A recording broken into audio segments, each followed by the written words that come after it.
135 number संस्करण episode आज समस्ते मन की बात देखते यशस्वी प्रधानमंत्री नरेंद्र भाई मोदी राष्ट्र एकमात्र राष्ट्र मुख्य जे विश्व रे जे एभली एक अनोखा कार्यक्रम जो कार्यक्रम रो वर्णना नहीं तुलना नहीं किंबा कोनोसी ता विषय टीका टिप्पणी करिवार नहीं कारण पूरा देशर चित्र को से विभिन्न विषय खेल हो संस्कृति हो परंपरा हो ऐतिह्य हो आमर विभिन्न व्यक्तिगत साधारण लोकर दक्षता और योग्यता को सी समाज आगे समस्त आगे रखार चेष्टा कर समस्त को सामना को आने चेष्टा कर निष्ठार काम कर निष्ठा धैर्यर सहित काम कर तपस्या साधना आत्मविश्वास से कार्यक्रम को सी एक निश्चित भाव में जोटा लोकलोचन को आसवा उचित लोकलोचन को आणुंट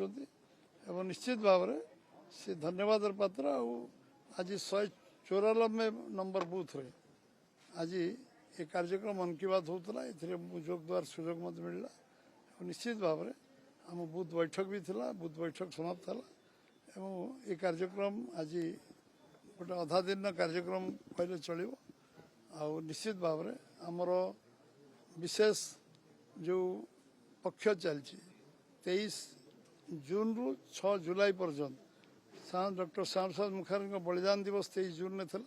125तम जन्म जयंती जोटा सारा भारत वर्ष पालन करा से कार्यक्रम 6 जुलाई रे 125तम जन्म जयंती अच्छी आज मन की बात थिला आम समस्ते डॉक्टर श्यामा प्रसाद मुखर्जी ये 125तम जन्म जयंती को जी आम प्रेरणार उत्स जे भारत वर्षर जो स्वप्न देखी अखंड भारतर एकता अखंडता और सार्वभौमत्व निज जीवन को उत्सर्ग कर देते बलिदान बेदी चढ़ी जाते समस्ते मना करने पर भी काश्मीर चलो आह्वान देते काश्मीर जो भाव में सन्देहजनक मृत्यु है जो पंडित नेहरू को साधारण लोकंर चापरे शेख अब्दुल्ला को जेल रे रखा पड़ा नजरबंदी रखा पड़ा जेल रे रखा पड़ा एवं एभली एक जे काश्मीर मुख्य प्रधानमंत्री बोली कहते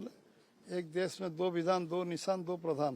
दीटा प्रधानमंत्री दीटा आईन दीटा पताका चलो नहीं एवं काश्मीर को बिना परमिट से प्रवेश करते आज ये निश्चित भाव में मन आज ये मन की बात कार्यक्रम आ डॉक्टर मुखर्जी पुष्प आज श्रद्धांजलि अर्पण ये कार्यक्रम ये बूथ रही जो थे मुझे जोग देवार सुजोग